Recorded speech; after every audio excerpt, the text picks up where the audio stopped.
This video teaches you how to change a comma to a dot in Excel using the Find and Select tool.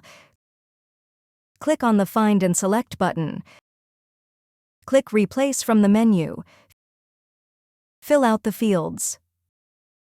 In the Find What field, type in a comma. In the Replace With field, type in a period/dot. Click Replace All.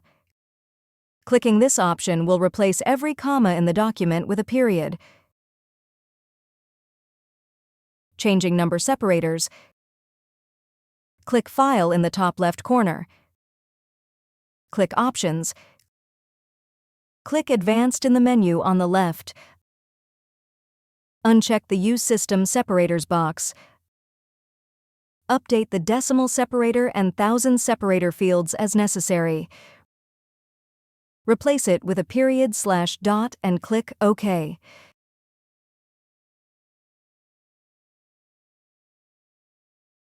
If you found this video helpful, please click the like button and subscribe to our channel for even more helpful tutorials.